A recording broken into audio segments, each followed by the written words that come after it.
Ontario Premier Doug Ford often calls Minister Greg Rickford the Minister of Everything. Here he is at Thunder Bay's Chamber of Commerce for a Leaders' Luncheon. I'm Charlotte Robinson, President of the Thunder Bay Chamber of Commerce, and we will begin today by acknowledging that the City of Thunder Bay resides in the Robinson Superior Treaty and is built on the traditional lands of the Ojibwe people of the Fort William First Nation, and also recognizing the contributions of the Métis citizens in our area.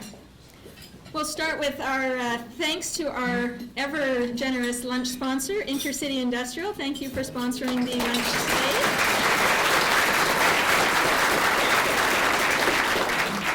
And the Prince Arthur Waterfront Hotel rolled out an amazing buffet, so a round of applause for them.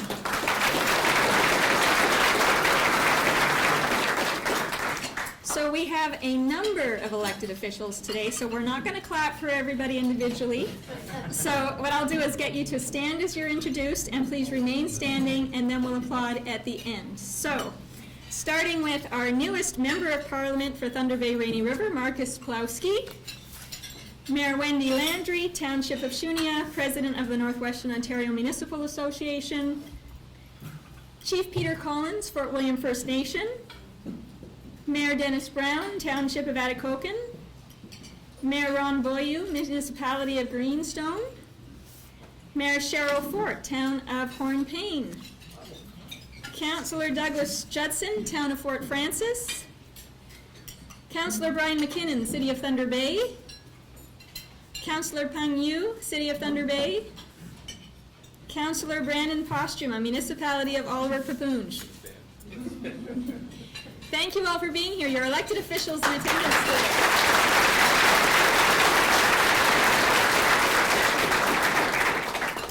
We also have a couple of Chamber board members in attendance today. Our Chair of the Board, Ken Boschkoff, Sign Face Systems, Dr. Andrew Dean, Lakehead University, and Matt Pearson, Sleeping Giant Brewery. So thank you for being here.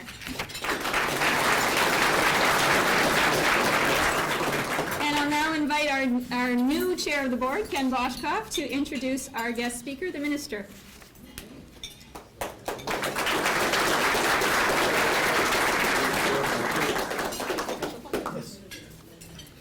Thank you very much, Charlotte. This indeed is my first official function as the Chair of the Board, so it's kind of a thrill to be able to introduce an arch rival and who fortunately has turned into a friend, so it's a real bonus.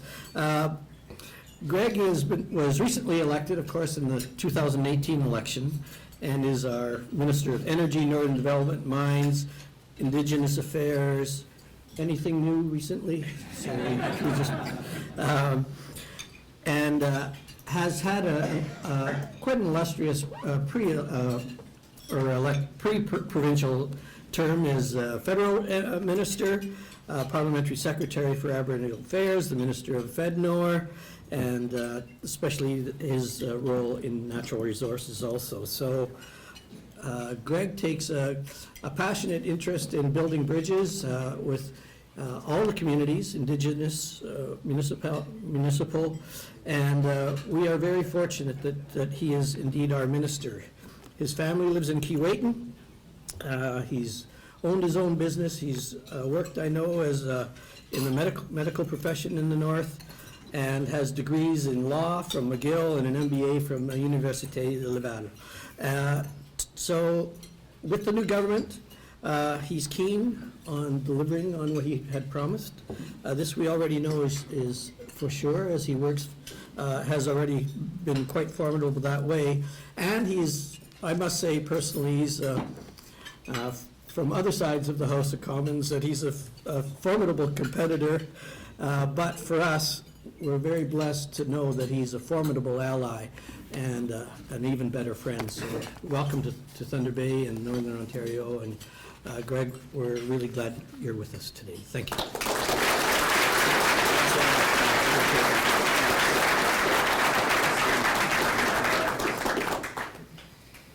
Well, thank you for that, and thank you, Thunder Bay, for welcoming me here. Charlotte, your team over the years has been gracious and accommodating, as I have a trend for as a conservative coming in government, whether it's federal or provincial, and objectively, you have always been able to provide a venue, an important place for me to come to Northwestern Ontario's biggest and best city to share the government's message. I also want to thank my friend Craig and Inner City Industrial for hosting this today, and frankly for such a great turnout. I have it on good authority, and I can't confirm this, but I think we have the most well-attended fall economic statement venue subsequent to Minister Phillips' presentation yesterday. So congratulations to all you folks here.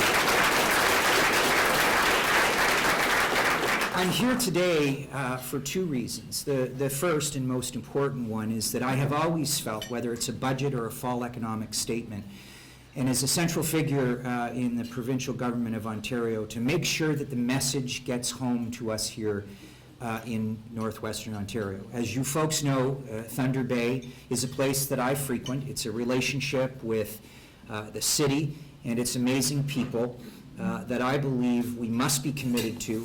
Thunder Bay is only as good as the rest of Northwestern Ontario, and vice versa. So we appreciate the contributions, the centre in so many respects for major service and program delivery, and that is a pretty important reason to be here. The second reason is that I actually left my pickup truck at the airport when I came through with the Premier, so I had to pick it up, and Fergie and I are driving it back to Kenora today. So that's how it works out here, just a short little jaunt. Yesterday, Minister Phillips presented the fall economic statement in the legislature, and subsequently ministers are moving around the province to put that message out. It is a plan to build Ontario together. Now, these fall economic statements are interesting. They're a reflection on where we've been, so what we've been up to for the last 12 or 15 months. They provide a snapshot of where we're going, some signals and some intentions, but they don't always provide the level of detail that I know most folks would like. We have to save some of that for the budget. But suffice it to say today, if you'll indulge me, friends, I want to just outline sort of the 6 key themes that came out in the fall economic statement yesterday. They are making life more affordable, preparing people for jobs, creating a more competitive business environment, connecting people to places, building healthier and safer communities, and making government smarter. Now, I'll do 2 things today with that basket. One, I will speak in general terms as they relate to our objectives as the government of Ontario, and in some instances, bring that home for us here in Northwestern Ontario and talk about what that does and could mean for us. It is a bold new vision for Ontario. As you all know, our government moved incredibly fast in its first year. Some would say in kind of an election mode, but we thought that there was a lot of major legislative and policy changes to stave off the trajectory that this province was headed in. And over the course of the summer, we've had, in my view, an opportunity to pivot to governing, to take those things that we had accomplished in the first year, over 100 different campaign promises and legislative activities in their aggregate, to put us in a position where we could build a narrative for the people of Ontario that moves beyond just protecting what matters, but focuses on how we can make and grow this beautiful province together. World-class highways and transit infrastructure to get people to work on time. State-of-the-art public hospitals that are sufficiently resourced. Decreasing wait times in our hospitals. Increasing high service levels, expectations, and easy transitions to and from our homes. Young people with skills to meet the needs of the real workforce that we have today and the one that we have tomorrow. Ontario has often been hailed as the economic engine of this great country, but over the past 10 or 15 years, it's more likely to be thought of as a fiscal basket case. Record levels of subnational debt and a structural deficit, expensive and complex hydroelectricity system. It made it difficult to believe and understand that at times these would seem like insurmountable things. In the meantime, we wanted to bring a plan and a vision for the people of Ontario that would focus on those challenges and balance them with opportunities. And that meant, first and foremost, to clean up the fiscal mess, a plan to deal with our deficit. Before we can move to a future, we must overcome those certain challenges. The markets expect it.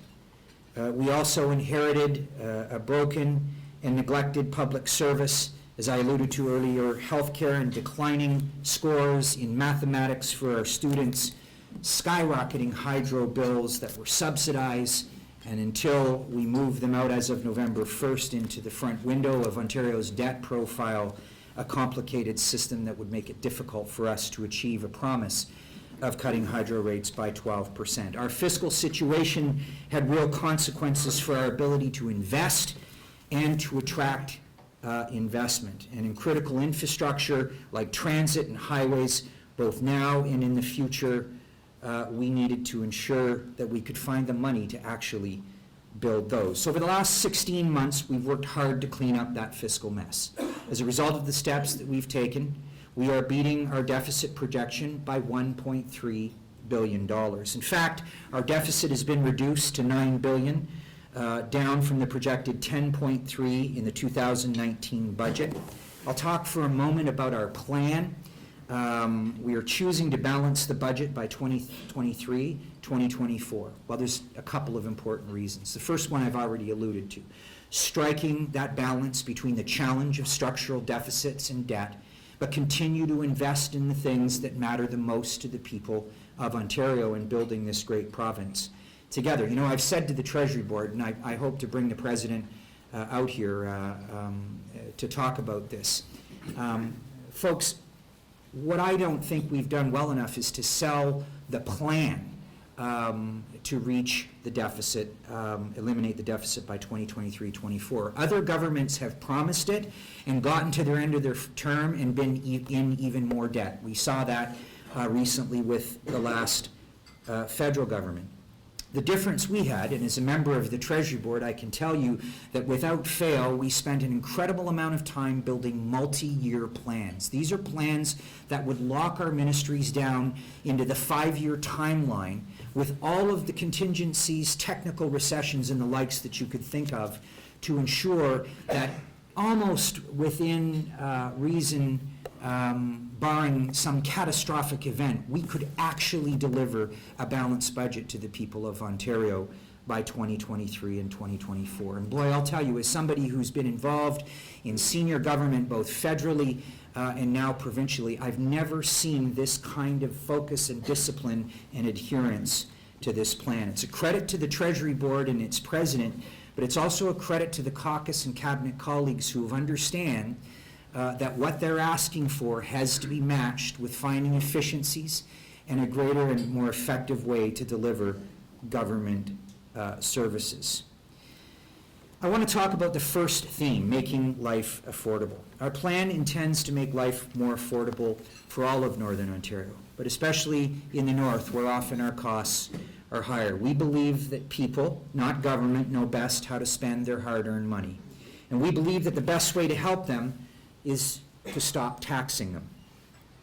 Starting with the introduction of new legislation to cut the fuel tax rate for northern air travel down to 2.7 cents a liter from 6.7 cents a liter. We're bringing that home here for anybody like myself and many businesses that I see here today. That travel into Thunder Bay, but most importantly from Thunder Bay to our other smaller airports, and of course our isolated and remote communities, will save significant amounts of monies in two important ways. The transportation of goods and services, and obviously the transportation of people. This tax cut will help bring down the cost of things like groceries, particularly to our isolated and remote communities, and the supplies that they depend on from our cities, and they are intended to reduce the airline ticket costs. It should not cost more for me to fly from Kenora to Thunder Bay than Winnipeg to Bombay, all right? And it often does. For those earning a minimum wage, our government brought in Ontario's low-income tax credit to ensure they won't pay any personal income tax on their 2019 tax return.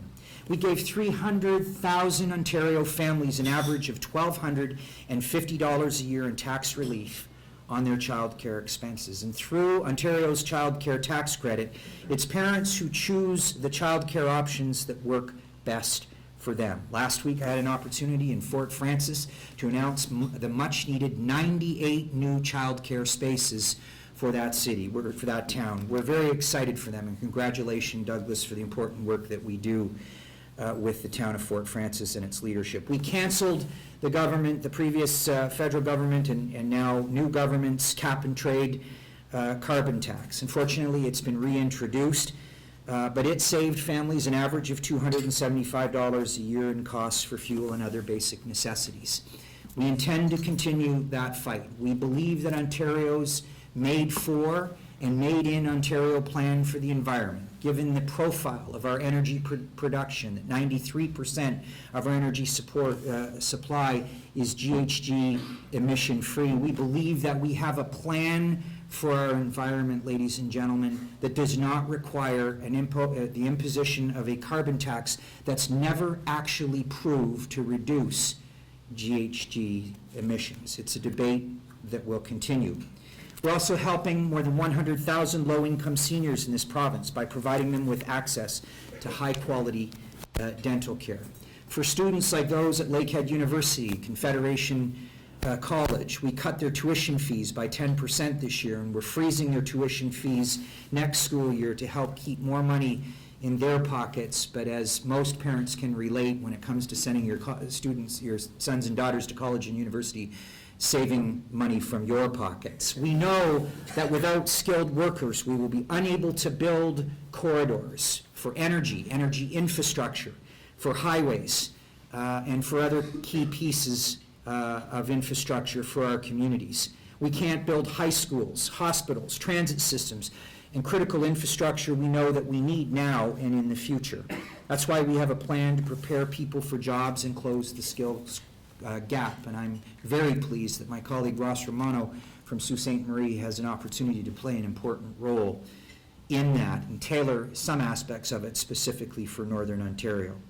We're modernizing our skilled trades and apprenticeship system. We have wound down the Ontario College of Trades and introduced new financial incentive programs to encourage employers to come together and train more apprentices. We will take action when we know that there are 200 or 300 trained Indigenous people ready to get to work on a major piece of energy infrastructure here in Northern Ontario to make sure, Pete, that they got that job. Not just for today, but when that corridor is built, to set a new standard for the level of skilled Indigenous workers in our resource and energy development in northwestern Ontario. For colleges and universities, we're tying 60% of provincial funding to performance. Imagine getting rewarded for doing well rather than enrollment, specifically focusing on setting our students up for success in a modern workforce. This will deliver on the promise we made to our students and to our parents, that your hard work, that your investment in learning and aspirations for a better future will be honored. Creating a competitive business environment. Ladies and gentlemen, we are preparing for the jobs that we have today. We know that we have a deficit somewhere in between 250 and 270,000 jobs in the province of Ontario. That number's more challenged here in northwestern Ontario, but we need people for jobs that we have now and in the future. We start from the premise that government does not create jobs. Entrepreneurs like yourselves and business people do. Imagine thinking about it that way and knowing that the biggest and most successful businesses start small. Small businesses are the backbone of our economy. They make up 98% of all businesses in the province, and our government's moving forward with developing a small business success strategy. We will consult with small business leaders to better identify their needs and how government can remove barriers in their way for their success. I'm pleased to announce that we have delivered on our campaign promise to provide relief to small businesses by lowering the small business tax rate to 8.7%. If passed, 275,000 small businesses in Ontario will benefit from this tax cut. and receive up to $1,500 a year in tax relief. To support our forestry sector, our government is making an annual investment of $10 million through the renewed Forestry Growth Fund to support businesses with loans and loan guarantees. We're working with the mining sector to explore options to improve their access to capital and ensure that new projects can get off the ground. And we continue to be laser focused on opening up the unprecedented mineral development opportunities across Northern Ontario, but in particular in Northwestern Ontario. Let me talk a little bit about what I've been calling the corridor to prosperity. First, starting a little bit just east of us, ladies and gentlemen, we've taken a fresh approach. We've canceled the regional framework agreement that spent more than $20 million, and not one shovel is in the ground at this point with respect to any opportunity, whether it's a corridor for energy, for technology bundles, or to access future mine sites. Nothing has been done. We have supported these Indigenous communities and approached them directly at their expressed request.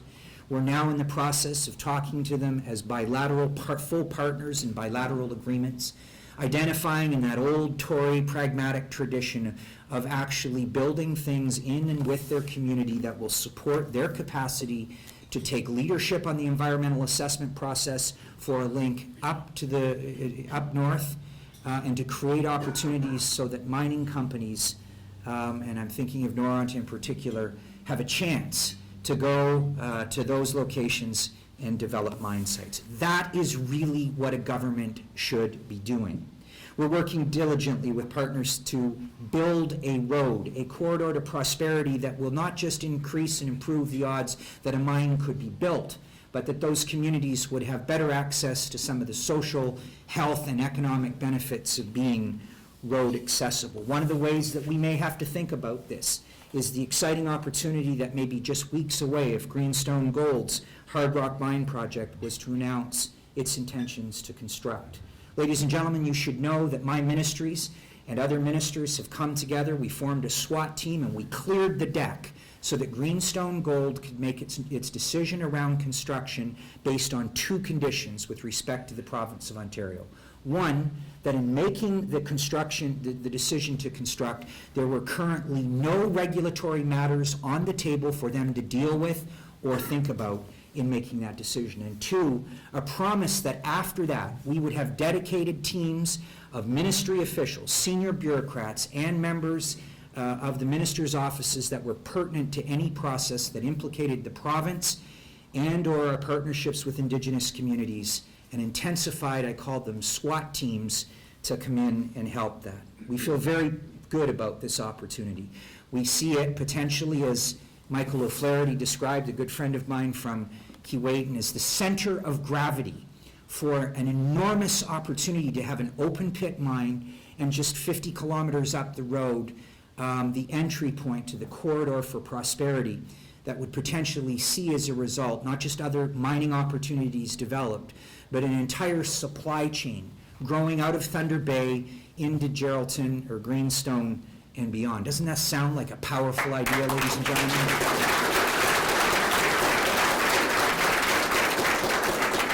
This development in particular represents a tremendous opportunity for job creation in the region, supporting up to 950 jobs during construction. Roland, we talk about it, in 2 years your town could be 1/3 its size larger. We talk about the need to move parts of Trans-Canada Highway and these kind of undertakings.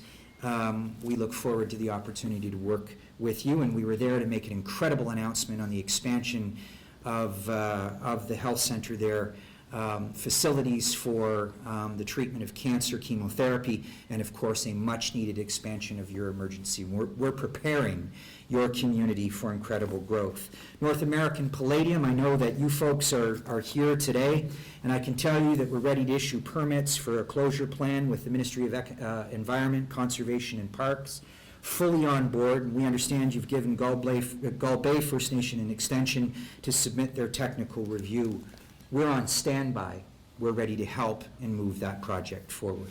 So, ladies and gentlemen, our government continues to focus on the things that we should be focusing on, creating conditions that promote resource development and support job creation in the North. Just last week, our government introduced the Better for People, Smarter for Business Act, where we cut tape for businesses across the board. In particular, for my purposes as Minister of Northern Development and Mines, squarely for the mining industry. We listened to the industry. We established a mining working group with its leaders, from exploration to go live, to investors and the likes. We brought in the best people that we could think of to sit with the Premier and I on a quarterly basis, take on some of the things that they think are crucial to the development of a mine or to the ongoing operations. And most recently in this act, we have dealt with some specific items that were a considerable source of red tape for mining operations. We've spent the last year consulting with industries across the province to build a plan that would provide rate relief for Ontario industries. We've heard from those job creators loud and clear in the North that high electricity rates are kneecapping their competitiveness. Now, this is not going to be an easy task. When I sit down with senior officials in our Ministry of Energy, I get a box of Snickers out, because this is going to take us a long time to figure out.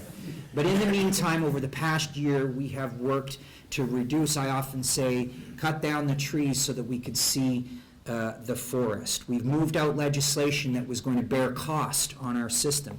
Recently, the announcement that the Ontario Energy Board would hold electricity rates to the rate of inflation was actually of some relief. We were staring down, without immediate interventions in the previous year, increases in the neighborhood of up to 30%. We had seen, even though you had the trust fund for subsidized energy rates, that was really debt. We were simply subsidizing ourselves to take on more structural debt. Our efforts must find efficiencies in the system to reduce costs. We're working with LDCs. We want to understand why 84% of energy goes through 3 LDCs in this province, and there's still more than 60 LDCs in our province, and 2 of the largest ones that would rival the geographical size of France and Germany in Thunder Bay and Kenora have recently merged to be Synergy North. Congratulations to you folks for finding synergies and more efficiencies in that system. We're working with the Independent Electricity System Operator, otherwise known as ISO, to simplify industrial electricity billing and streamline the global adjustment settlement process. For some of you businesses, no more 55-page hydro bills. I'm pleased to report that we're maintaining the Northern Industrial Electricity Rate Program, which provides much-needed relief to participating companies on their electricity costs, but we will continue to focus on our efforts to reduce the overall cost of hydro. And subsidization, as we found out from the previous decade and a half, made it expensive and complex, and now, as our deficit reflects, to the chagrin of our fiscal position. Connecting peoples and places.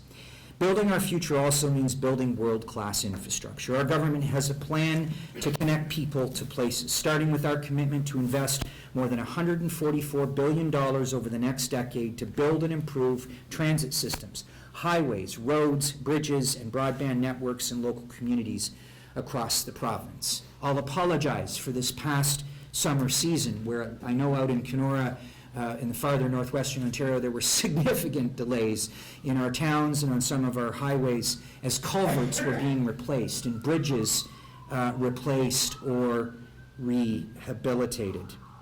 We intend to commit to these critical pieces of infrastructure, particularly here in northwestern Ontario. That means exploring the feasibility of transferring the Ontario Northland Transportation Commission from the Ministry of Energy, Northern Development and Mines to the Ministry of Transportation. It would be a first step towards looking at ways to improve transportation options in Northern Ontario, how to work effectively with private transportation carriers currently operating in our region, but also and this is the threat that I made, and one of the reasons that this is happening, that we would otherwise call it Ontario Northlands East Transportation Commission. Since to the tune of several $100 million, this was a service that was largely serving our friends in northeastern Ontario. I say that with fondness, Diane, here in Sudbury, but it's no joke, folks. In the wake of the Greyhound bus service shutting down, northwestern Ontario deserves to have a transportation system that they can rely on to move people safely and efficiently and effectively. I recently had the honor of announcing $30 million in the Matawa First Nation broadband project with Premier Ford here in Thunder Bay just a couple of weeks ago. That will benefit 650 homes and 28 institutions across 5 Matawa communities. But more importantly, it's entirely consistent with connecting people. That corridor to prosperity that I said focuses on those particular 5 Matawa communities. Imagine a highway that isn't just about an actual road to drive on, but is about information, and that reflects the real demands and the real desires from those communities to be connected to us and with us. We continue to support the construction of the East-West Tie project. As you know, we were here to celebrate that opening with our partners. It's the largest investment in electricity transmission in a decade, and it sent a signal to our regulators that as long as the environmental and other important regulatory matters are taken care of, we will proceed with these large-scale projects for the benefit of our regions. In total, our government is investing more than $315 million right now in projects that will improve the quality of our life in northern and rural communities across Ontario, promoting job creation and economic development closer to home. We will continue to move on plans to twin and expand our highways, obviously most notably the Trans-Canada. We look forward to the opportunity that could be created if the federal government and the provincial government, and we're certainly willing partners, could work together to ensure not only that we oversee the largest transit project for the Greater Toronto Area, but that we have an opportunity to put the trains on those lines that are built right here in our beautiful city of Thunder Bay. We cannot afford, ladies and gentlemen, we cannot afford to allow another large-scale train project like Via Rail walk out of this jurisdiction and sadly see the federal government let more than $1 billion worth of trains be built in the United States as opposed here in Thunder Bay. So that means working with the federal government, resetting that relationship so that we can ensure that we will make decisions that are good for Ontario, because what's good for Ontario is good for Canada, and what's good for northwestern Ontario is good for this province. Let me talk a little bit about building healthy and safe communities. As part of our plan to build healthier and safer communities, our government is focused on breaking down administrative silos within our healthcare system and directing every available dollar to frontline patient care. We're investing $68 million in small and medium-sized hospitals this year and helping to end hallway healthcare and better respond to patient needs. We understand the pressures of our larger regional healthcare center in Thunder Bay, and we're working with those people. But for many of our small hospitals across northern Ontario, particularly northwestern Ontario, they were in need of immediate, urgent base funding. I had a chance to announce some of those last week. In addition to the expansion, Geraldton was receiving also an additional $100,000 for their district hospital at Atikokan. I know the mayor's here today, Fort Francis, Kenora, were all receiving much-needed funds for their base funding to deliver services and programs to our communities. Our focus on patient-centered healthcare includes the introduction of Ontario's new Digital First for Health strategy. We're working towards a model of virtual care, where patients in Ontario's north can see their doctor from the convenience of their home, and where doctors can use new technologies to care for their patients for better healthcare outcomes. To build safer communities, our government is providing our police, first responders, and correctional officers with tools and resources they need. We're here to support the challenges that the city of Thunder Bay has in terms of gun gangs and violence, and we've made a significant financial commitment to that.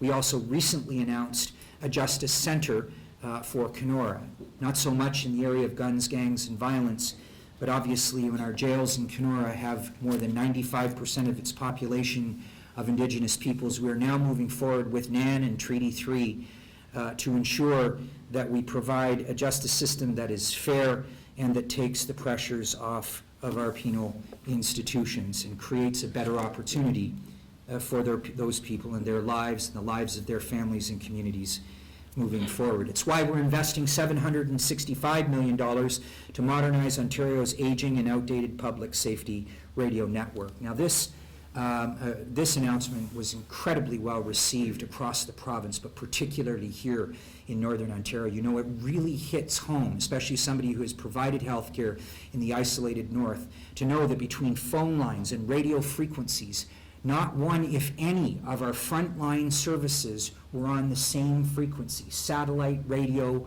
or what have you. They simply weren't talking to each other in a safe and effective and efficient manner. We recently in Kenora announced the companies that would be awarded that contract, and over the course of the next number of years to build the best modernized public safety radio network in the country, and, as I found out last week when I was over in International Falls, quite possibly in the United States as well.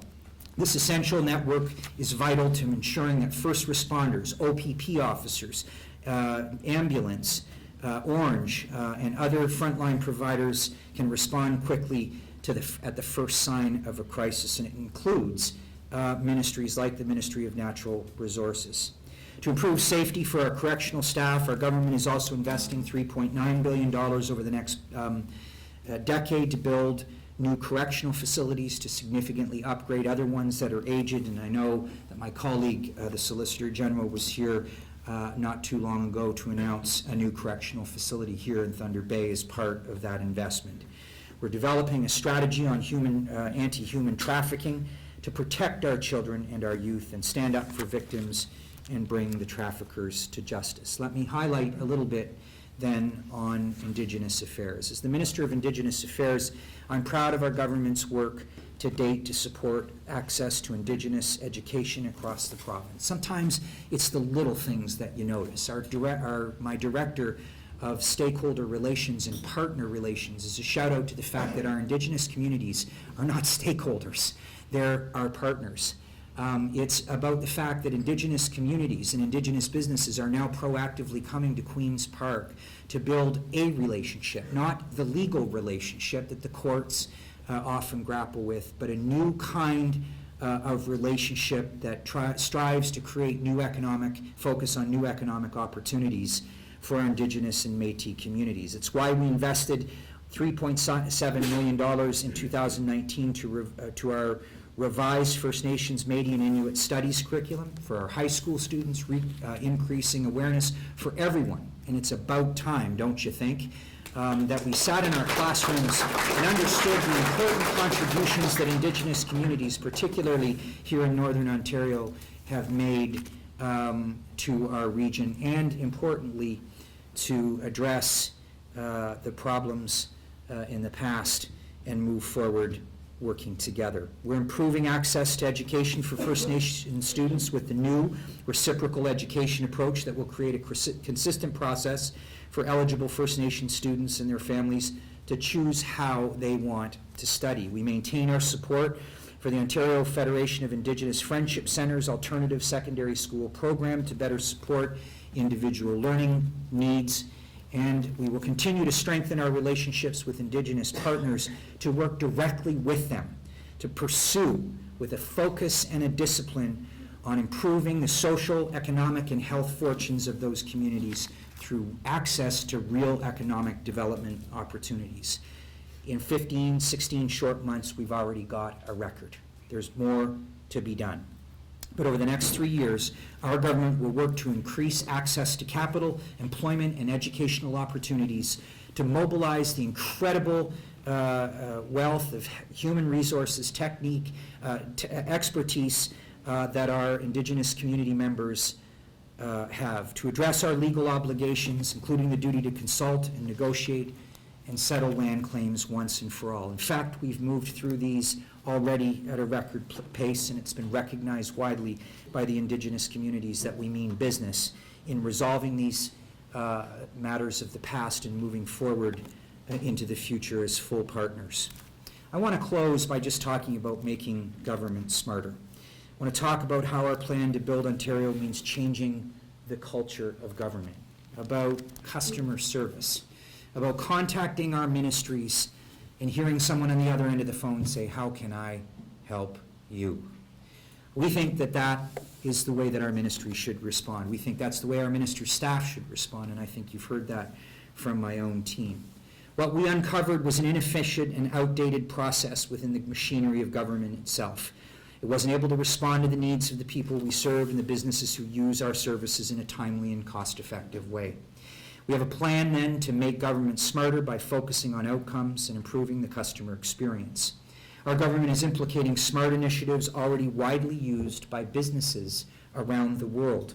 They include adopting a digital-first approach to help save money, deliver services more conveniently, and frankly, free up more time for people who don't or can't use digital services. This matters for anybody who's been to a Service Ontario building lately. We've all taken that paper ticket and realized that we're roughly 40 people away from renewing our driver's license. Giving people the opportunity to do those kinds of transactions where they can from the convenience of their own home will mean less people in those buildings and targeting the folks who are most likely to go there for those services. We're curbing unnecessary spending and looking at smarter procurement practices which will help drive an estimated savings, and in fact they're already showing, of more than $1 billion a year. And we're establishing a new value creation task force to identify opportunities to generate recurring revenue streams for the government. These revenues can be invested back into core public services, in particular like healthcare and education. I'm going to conclude here shortly, folks, I promise.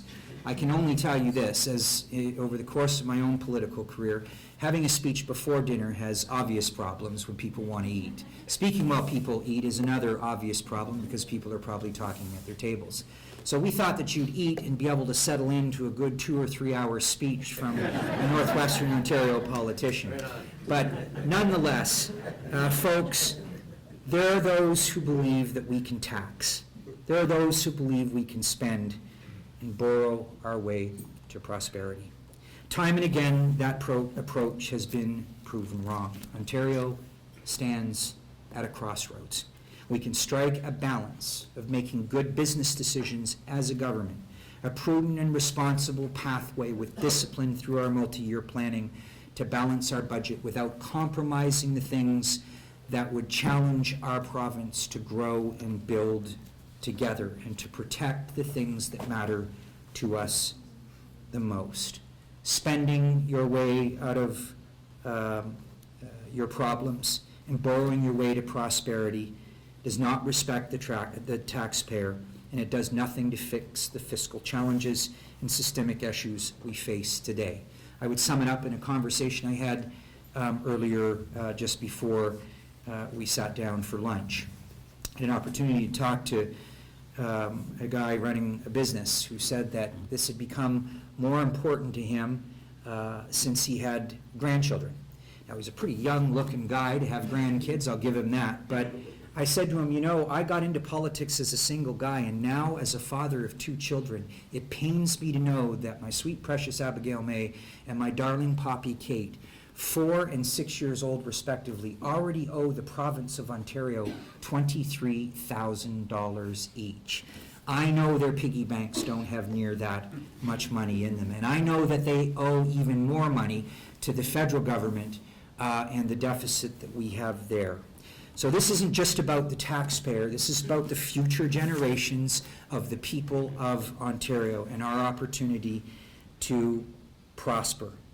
It robs Ontario families and seniors, students, job creators, and entrepreneurs of the right to build the lives they've earned and deserve in the most amazing province, in the most amazing country that we live in. So cleaning up this fiscal mess and strengthen our economy will enable the people of Ontario, not government, to be the architect of their own future. By unleashing that potential, we can build a more prosperous Ontario. Working in full partnership with our Indigenous communities and their businesses, particularly here in Northwestern Ontario, creates conditions we have yet to benefit from, and I look forward to it. Ladies and gentlemen, today the call is to build a thriving Northern Ontario economy together, to build an economy for the province of Ontario and for Northern, but in particular Northwestern Ontario, to be a critical part of that. Ladies and gentlemen, I want to thank you for this extraordinary opportunity. At 150 people strong, it's clear that folks from across this region wanted an opportunity to hear what this government's position was vis-a-vis the fall economic statement and signal our strongest intentions for moving forward. I appreciate this opportunity, and my name is Greg Rickford. I'm the Member of Provincial Parliament for the Great Kenora Rainy River riding. It's a privilege and an honor to serve my constituents, and in my capacity as the Minister of Energy, Northern Development and Mines, and Indigenous Affairs, a friend of this city and its amazing people, to serve you too. Thank you for this opportunity.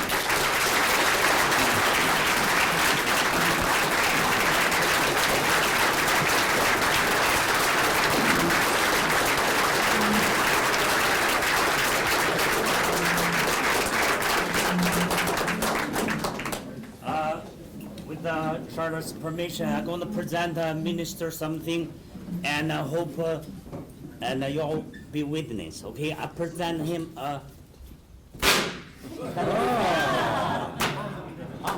I'm not going to have to do that.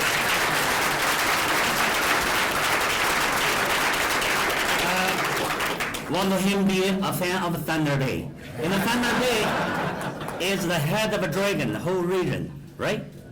Yeah, okay, now I'll give, everybody put your hands up. Give 3 claps. Let's go! Thank you, thank you. I've saved lots of money, okay? An appreciation from the second most popular politician in Northwestern.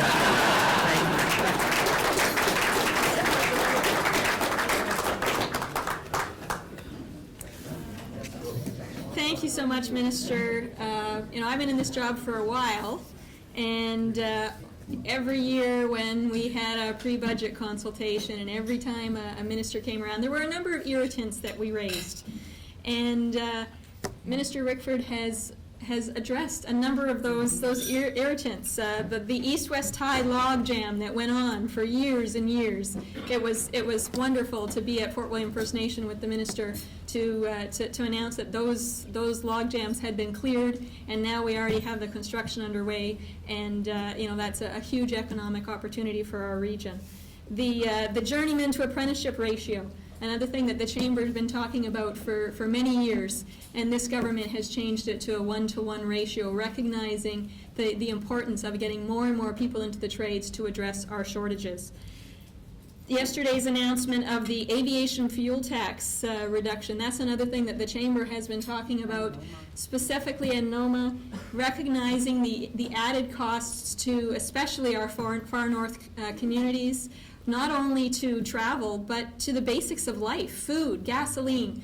These are important things, and so, thank you for your advocacy to get that into the changes that this government is putting forward. The $10 million Forestry Growth Fund, we're very excited to see the forestry strategy coming out hopefully soon, and so pleased to see that little piece of what's to come, so thank you for that. And of course, all small businesses appreciative of the reduction in the corporate income tax for small business. So thank you, Minister, for what you're doing for the businesses in Northwestern Ontario and in Thunder Bay, and you're welcome to come back anytime with more good news.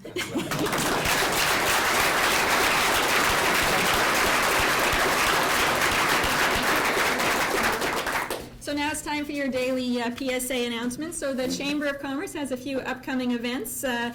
Couple of weeks after business, November the 20th at the Chanterelle, it'll be our special holiday celebration, so please join us for that.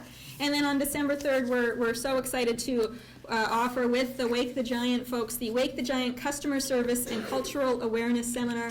Help you and your staff to learn about customer service and cultural awareness so that you can better serve in your retail establishments, hospitality establishments throughout the city to make sure that everyone feels welcome in our community. So details on these items are at the Chamber's website, tbchamber.ca.